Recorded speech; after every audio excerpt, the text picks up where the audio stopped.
ప్రస్తుత కాలంలో క్రైస్తవం ఎదుర్కొంటున్న చాలా సమస్యల్లో అతి ప్రాముఖ్యమైన సమస్య బైబిల్. అవును, ఈ బైబిల్ని చాలామంది ఒక భూత పుస్తకంగా, ఇది ఎటువంటి ఉపయోగం లేని ఒక పుస్తకంగా, చాలా చేంజెస్ జరిగాయి ఈ బైబిల్లో, ఇది దేవుని వాక్యం కాదని కొంతమంది, సో ఇప్పుడున్న కాంటెంపరీ వరల్డ్కి ఎటువంటి రిలవెన్సీ అనేది బైబిల్లో లేదు అని కొంతమంది, సో సైన్స్కి విరుద్ధంగా ఉందని కొంతమంది, చాలా రకాలుగా చాలా స్టేట్మెంట్స్ ఇవ్వడం మనం ప్రస్తుత కాలంలో చూస్తున్నాం. సో ఈ స్టేట్మెంట్స్ ఇచ్చేవారిలో హిందుత్వానికి సంబంధించిన రాధా మనోహర్ దాస్ లాంటి వారు కానీ, అదే కరుణాకర్ సుగుణ లాంటి వారు గారు ఉన్నారు. అదేవిధంగా మానవతావాదులుగా చెప్పుకుంటున్న బాబు గోగినేని లాంటి వాళ్ళు కూడా ఉన్నారు. సో ఇవన్నీ కూడా బయట నుంచి బైబిల్ మీద వస్తున్న అటాక్స్, ఎక్స్టర్నల్గా వస్తున్న అటాక్స్ అయితే, ఇంటర్నల్గా కూడా కొన్ని అటాక్స్ ఉన్నాయి మనకి.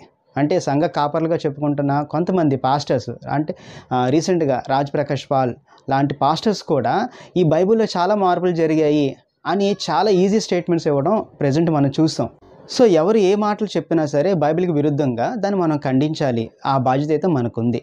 ఇటువంటి క్వశ్చన్స్ అన్నిటినీ మనం ఆలోచించే ముందు, ఇది ఇప్పటివి కాదు, లాస్ట్ 2000 ఇయర్స్ నుంచి కూడా ఇటువంటి ఛాలెంజెస్ ఎంతోమంది ఎదుర్కొని ఉన్నారు. సో ముఖ్యంగా బైబిల్ వీటన్నిటిని కూడా ఎదుర్కొని నిలిచింది. సో మనకంటే ముందుగా వచ్చిన చాలామంది బైబిల్ పండితులు దీన్ని ఆన్సర్ చేస్తూనే వచ్చారు. సో ఆ మార్గంలోనే మనం కూడా కొన్ని విషయాలు ఈరోజు మనం ఆలోచిద్దాం.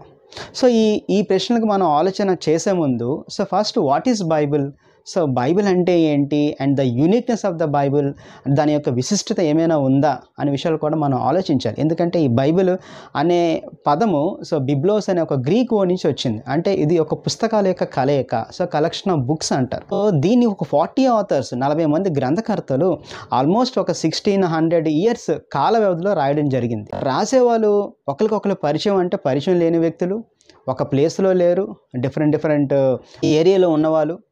సో ఎటువంటి బ్యాక్గ్రౌండ్స్ అంటే అందరూ కూడా డిఫరెంట్ బ్యాక్గ్రౌండ్స్. ఇందులో కింగ్స్ ఉన్నారు, బైబిల్ పండితులు ఉన్నారు, కొంతమంది దేవుని యొక్క శిష్యులు ఉన్నారు. ఇలాగ ఆలోచిస్తే అందరూ కూడా డిఫరెంట్ వర్క్స్ చేసేవాళ్ళు ఈ బైబిల్ రాయడం జరిగింది. అదొక మిస్టరీ పార్ట్. ఎందుకు మిస్టరీ పార్ట్ అంటున్నానంటే, ఇంతమంది ఎటువంటి పరిచయం లేని వాళ్ళు రాసినా సరే ఒకటే థీమ్ లైన్ ఉంది అది. So Bible starting to ending A theme line మారలేదు. దాంతోపాటు వారు డిఫరెంట్ సిచ్యువేషన్లో ఉండి రాశారు. ఎందుకంటే కొంతమంది బాగా సంతోషంలో ఉన్నప్పుడు రాశారు, కొంతమంది జైల్లో ఉన్నప్పుడు, కష్టాల్లో ఉన్నప్పుడు, అరణ్యంలో ఉన్నప్పుడు. ఓకే, సో ఇటువంటి డిఫరెంట్ సిచ్యువేషన్లో రాసినా సరే ఆ థీమ్ లైన్ అయితే మారలేదు. సో మన 2 Timothy 3rd chapter 15 to 16, 17 versus మనం చూస్తే, ఈ లేఖనాలు అన్నిటికీ కూడా ఎవరి నుంచి వచ్చింది అంటే దేవుడి నుంచి మాత్రం వచ్చింది. దీన్నే ఇన్స్పిరేషన్ అంటాం, ప్రేరణ అంటాం. అంటే దేవుడు ప్రేరేపణ ద్వారా వెలుగులోకి వచ్చిన కొన్ని లేఖనాలు, అందుకే దీన్ని దేవుని వాక్యం అంటాం. అందుకే అది అంటారు, when God breathed out profit recorded అని. సో దేవుడు పలికితే ప్రాఫిట్ రికార్డ్ చేశాడట. ఈ రికార్డ్ చేసే ప్రాసెస్లో ఆ ప్రాఫిట్ లేకపోతే ఆ గ్రంథకర్త, ఆ ఆథర్కి ఎటువంటి స్వేచ్ఛ లేదా అంటే లేదు. కంపల్సరీగా స్వచ్ఛందంగా, వాలంటరీగా, ఫ్రీ స్టైల్తోనే వాళ్ళు రాసిన లేఖనాలు ఇవి.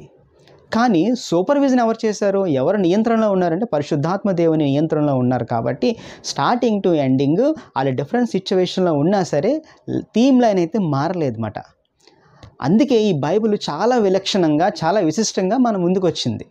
సో ఇటువంటి విలక్షణమైన బైబిల్లో ఎందుకు 66 బుక్సే ఉన్నాయి, ఇంకా ఎక్కువ ఉంటాయి కదా, మీకు ఏదైతే అవసరం అవుతాయో, మీకు ఏదైతే సెట్ అవుతుందో వాటిని మీరు ఉంచుకున్నారో, మిగతా వాటిని తీసేశారు అని కొన్ని క్వశ్చన్స్ కరుణాకర్ సుగుణ కూడా రీసెంట్గా అడగడం మనం చూసాం. సో ఈ విషయం అర్థం కావాలి అంటే బైబిల్ యొక్క ప్రామాణికత, అంటే కెనానిసిటీ ఆఫ్ ద బైబిల్ ఏంటో మనకు అర్థం కావాలి. ఈ విషయాల మీద కనీసం అవగాహన మనకు లేకపోతే మనం కూడా కొంతమంది రీసెంట్గా పాస్టర్ రాజ్ ప్రకాష్ పాల్ లాగా మనం కూడా కొన్ని స్టేట్మెంట్ ఇవ్వడానికి అవకాశం ఉంటుంది. సో నేను చూసిన వీడియో, ఆయన చెప్తున్న మాట ఏంటంటే, బైబిల్లో చాలా మార్పులు జరిగాయి, అప్పుడున్న ఒరిజినల్ కాపీకి ఇప్పటికీ చాలా చేంజెస్ వచ్చాయి, మనం చదువుతున్న బైబిల్లోని మార్పులు వచ్చాయి అని చెప్తూ ఇంకొకటి కూడా అంటాడు, 16th 17th సెంచరీ వరకు కూడా అసలు బైబిలే లేదట.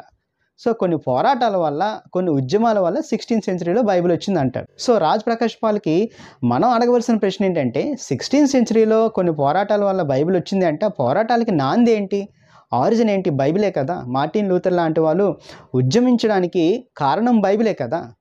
విలియం టిండేలు, జాన్ విక్లిఫ్ లాంటి వాళ్ళ ప్రాణాలను కూడా పణంగా పెట్టారు ఈ బైబిల్ కోసం. ఈ విషయాలు ఎందుకు అర్థం కాలేదు? దేవుని యొక్క ఇన్స్పిరేషన్ వల్ల ఈ యొక్క లేఖనాలు వచ్చాయి అనే విషయం అర్థం కాకుండా ప్రతి ఆదివారం కూడా ఏ విధంగా సంఘానికి బోధ చేస్తున్నాడు, ఇది మనం అడగవలసిన ప్రశ్న. సో ఈ కెనానిసిటీ ఆఫ్ ద బైబిల్ అనే మాట కెనాన్ అనే ఒక గ్రీక్ వర్డ్ నుంచి వచ్చింది. అంటే ఒక చెట్టు కొమ్మ లేకపోతే ఒక కర్ర, అంటే ఒక రకం చెప్పాలంటే ఒక స్కేల్, ఒక మెజర్మెంట్ మాట. అంటే ఏ బుక్స్ బైబిల్లో ఉండాలి, దేనికి ప్రామాణికత ఉంది, దేనికి ఆ అథారిటీ ఉంది, దేనికి అథెంటిసిటీ ఉంది అని కొంతమంది పెద్దలు కూర్చొని కొన్ని బుక్స్ని కలెక్ట్ చేసి పెట్టడం జరిగింది. దీని వెనకాతల కూడా గాడ్స్ సూపర్ ఇంటెండింగ్, అంటే దేవుడే నియంత్రిస్తున్నాడు ఇదంతటిని కూడా అని మనం అర్థం చేసుకోవాలి. ఎందుకంటే ఈ యొక్క కెనానిసిటీ విషయంలోని వాళ్ళు కొన్ని ప్రిన్సిపల్స్ పెట్టుకున్నారు. ఆ ప్రిన్సిపల్స్ ఏంటంటే, ఎవరైతే లేఖనాలు రాశారో ఆ ఆథర్ కంపల్సరీగా ఒక ప్రాఫెట్ కానీ లేకపోతే ఒక అపోస్తలు కానీ అయి ఉండాలి. తర్వాత అపోస్తలతో ఆమోదించబడిందే ఉండాలి. తర్వాత ఆ లేఖనాల్లో ఏవైనా సూచక్రియలు ఉంటే అది దేవుని చేత ఆమోదించబడిందే ఉండాలి. మరి ముఖ్యంగా లేఖనాల్లో దేవుని గురించి సత్యాలను అది తెలియజేసే లేఖనాలే ఉండాలి. తర్వాత అందులో ఎటువంటి పరస్పర విరుద్ధత ఉండకూడదు, సో కాంట్రడిక్షన్ ఉండకూడదు, హిస్టారిసిటీ ఉండాలి. చివరగా దీన్ని ఆదిమ సంఘంతో ఆమోదించబడిందే ఉండాలి. సో ఈ ప్రిన్సిపల్స్ అన్నిటికి కూడా సెట్ అవ్వాలని కొన్ని బుక్స్ కూడా ఉన్నాయి. సో ఆ బుక్స్ని వాళ్ళు పక్కన పెట్టారు. సో ఈ బుక్స్ని మనం రోమన్ క్యాథలిక్ బైబిల్లో చూస్తూ ఉంటాం. ఎందుకు వీటిని పక్కన పెట్టారు? ఓకే, ఎగ్జాంపుల్, మలాకి అయిపోయిన తర్వాత యేసుక్రీస్తు జననం ముందు, అంటే ఆ న్యూ టెస్ట్మెంట్ రాకముందు ఉన్న పీరియడ్ని సైలెంట్ పీరియడ్ అంటాం మనం. అంటే దేవుడు మాట్లాడలేని ఒక పీరియడ్ ఉంది. ఆ పీరియడ్లో కూడా కొన్ని బుక్స్ వచ్చాయి. ఎగ్జాంపుల్ మెకబీస్ 1 అని, మెకబీస్ 2 అని. సో ఈ బుక్స్ని మనం అబ్జర్వ్ చేస్తే ఎటువంటి దేవుని సత్యాలు అందులో కనిపించవు. ఒక ప్రాఫిట్ కానీ ఒక అపోస్తలు కానీ దీన్ని రాయలేదు. సో అందుకే ఇటువంటి బుక్స్ అన్నిటిని కూడా పక్కన పెట్టారు. బట్ ఈ బుక్స్ మనం రోమన్ క్యాథలిక్ బైబిల్లో అయితే మనం చూస్తాం. సో కెనానిసిటీ అనే విషయంలోని చాలా జాగ్రత్తలు వహించి ఏ బుక్స్ గాడ్ ఇన్స్పైర్ చేశారో ఆ బుక్స్నే పెట్టారు. ఒరిజినల్ ఏదైతే 60 బుక్స్ని వాళ్ళు అమర్చారో దాన్ని మనం బైబిల్ కింద ఇప్పుడు చదువుతున్నాం.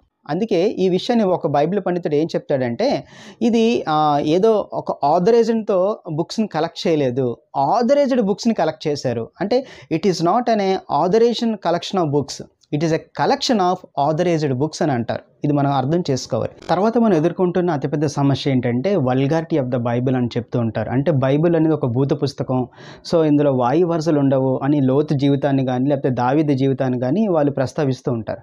సో ఈ ప్రశ్న మనం ఎలా ఆలోచించాలి అంటే, బైబిల్ని 2 కోణాల్లో మనం చూడాలి. ఒకటి డిస్క్రిప్టివ్ లా అని, ఇంకోటి ప్రిస్క్రిప్టివ్ లా అని. సో డిస్క్రిప్టివ్ లా అనేది ఏంటంటే ఉన్నది ఉన్నట్టుగా దేవుడు చూపించిన కొన్ని విషయాలు ఉన్నాయి. సో ఎగ్జాంపుల్, లోతు జీవితాన్ని దేవుడు ఎటువంటి దాపరికం లేకుండా, సో దావీదు జీవితాన్ని కూడా దేవుడు ఎటువంటి దాపరికం లేకుండా ఉన్నది ఉన్నట్టుగా రివీల్ చేశాడు బైబిల్లో. సో ఇది చదువుకున్నప్పుడు మనం ఏం చేయాలి, ఏం చేయకూడదు అనే విషయాన్ని మనం అర్థం చేసుకుంటాం. At the same time prescriptive law కూడా ఉంటుంది. అంటే గాడ్స్ యొక్క కమాండ్మెంట్స్, ఆయన యొక్క కట్టడాలు, ఆయన నియమాలు కంపల్సరీగా మీరు చేయవలసినవే అని దేవుడు ప్రిస్క్రైబ్ చేసిన కొన్ని ఉంటాయి. సో ఈ రెండింటిని కూడా ఒకేలా మనం చూడకూడదు. సో ఇది మిగతా మతాదవాదులు ఎవరైతే ఉన్నారో ఈ హిందుత్వ శాఖకి సంబంధించిన వాళ్ళకి అర్థం కాని విషయం. దీన్ని బట్టి ఎటువంటి దోషం లేనిది ఇన్ఫాలిబిలిటీ డాక్యుమెంట్ అని మనం అర్థం చేసుకోవచ్చు అన్నమాట. అందుకే కదా ఇది 1 పీటర్ 1st చాప్టర్లో 25, 26 వర్సెస్ చూస్తే ఇట్ ఎండ్యూర్స్ ఫర్ ఎవర్ ఉంటుంది. అంటే నిత్యము నిలుచును అని. అంటే ఇది ఆది నుంచి అంతం వరకు కూడా ఎటువంటి అటాక్స్ అయినా సరే వచ్చినా సరే వాటిని తట్టుకొని ఈ సత్యవాక్యం అనేది వెలుగులోనే ఉంది, అది అందరికీ కూడా ఉపయోగపడుతూ ఉంది. సో దోషం లేనిది. అట్ ద సేమ్ టైం దీన్ని మనం ఇన్హెరెన్సీ అనే విషయం కూడా మనం అర్థం చేసుకోవాలి. ఎందుకంటే ఇన్హెరెన్సీ అంటే ఎటువంటి ఎర్రర్స్ లేనివి, అంటే కాంట్రడిక్షన్ లేనివి, ఎటువంటి మిస్టేక్స్ లేనివి అనేది. చాలామంది ఏం చెప్తారంటే ఈ కింగ్ జేమ్స్ వర్షన్ నుంచి తెలుగు బైబిల్ ట్రాన్స్లేట్ అయ్యింది, చాలా మిస్టేక్స్ ఉన్నాయి అంటారు, తర్వాత చాలా తప్పులు ఉన్నాయి అంటారు. వీళ్ళు అర్థం చేసుకోవాల్సింది ఏంటంటే బైబిల్ ఒక ఒరిజినల్ కాపీ అయితే దీన్ని సర్క్యులేట్ చేయమని చెప్పింది కూడా దేవుడే. సో అప్పుడు ఏం చేయాలి, ఒరిజినల్ కాపీని చూసుకుంటూ మ్యానుస్క్రిప్ట్స్ రాయాలి. దీన్నే నకల రాతప్రతులు అంటారు తెలుగులో. సో ఎన్ని రాతప్రతులు ఎక్కువ ఉంటే, ఎన్ని మ్యానుస్క్రిప్ట్స్ ఎక్కువ ఉంటే ఈ మ్యానుస్క్రిప్ట్స్ ఎక్కువ ఉండడం బట్టి ఏంటంటే accuracy of the original copy అనేది పెరుగుతూ ఉంటుంది. ఫర్ ఎగ్జాంపుల్ 1st సెంచరీలో ఆల్మోస్ట్ 10,000 మ్యానుస్క్రిప్ట్స్ దొరికాయట. సో అవన్నీ కూడా దేన్ని సూచిస్తున్నాయి అంటే బైబిల్ యొక్క యాక్యురసీని సూచిస్తూ ఉంటాయన్నమాట.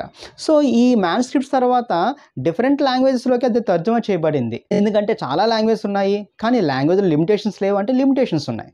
సో ఆ లిమిటేషన్స్ బట్టి కామా విషయంలో కానీ ఫుల్ స్టాప్ విషయంలో కానీ ఓకే ఈ విషయాల్లో కానీ కొన్ని మిస్టేక్స్ రాకుండా ఉంటాయంటే వస్తాయి, ఎందుకంటే హ్యూమన్ ఎర్రర్స్ అనేది జరుగుతూ ఉంటాయి. కానీ బట్ ఎక్కడ కూడా ఎటువంటి మీనింగ్ కూడా మారకుండా స్టార్టింగ్ ఒరిజినల్ కాపీలో ఏదైతే మీనింగ్ ఉందో ఇప్పుడు మనం చదువుతున్న బైబిల్ కూడా అదే మీనింగ్ వచ్చేలాగా ఉంటుంది. దీని వెనక పరిశుద్ధాత్మ దేవుని ప్రేరేపణ ఉంది కాబట్టి, ప్రేరణ ఉంది కాబట్టి, ఆ ఇన్స్పిరేషన్ బట్టే మనం దీన్ని హ్యాపీగా ఎటువంటి డౌట్ లేకుండా దాన్ని మనం నమ్మచ్చు. సో ఆ ఇన్ఫాలిబుల్ డాక్యుమెంట్ని అంటే ట్రస్ట్ వర్తీ డాక్యుమెంట్ని, ఇన్హెరెన్సీ డాక్యుమెంట్ని మనం ఎంతోమందికి పరిచయం చేయొచ్చు. సో ఈ బైబిల్ దేనికి ఉపయోగపడుతుంది అంటే నేను రక్షణ పొందడానికి కావాల్సిన సోర్స్ ఇదే కదా. సో సోలా స్క్రిప్చరా, దీన్ని బట్టే కదా నా రక్షణ వస్తుంది, నా యొక్క పర్పస్ ఏంటో అర్థమవుతుంది, దేవుని రాజ్యం ఏంటో అర్థమవుతుంది, దేవుని యొక్క మనసు ఏంటో అర్థమవుతుంది, ఒక పాపకి పాపక్షమాపణ ఎలా పొందాలో అర్థమవుతుంది. సో ఇదంతా కూడా నాకు బైబిల్లోనే దొరుకుతుంది, బైబిల్ బయట ఏది కూడా నాకు దొరకదు. సో ఈ బైబిల్కి దేన్ని మనం యాడ్ చేయలేము, దేన్ని కూడా డిలీట్ చేయలేమన్నమాట. సో ఇటువంటి బైబిల్ మీద వచ్చిన అటాక్స్ ఏవైనా ఉంటే మన యొక్క వాయిస్ రేజ్ చేయాలి, మర్యాదపూర్వకంగానే దాన్ని మనం ఆన్సర్ చేయాలి. Thank you.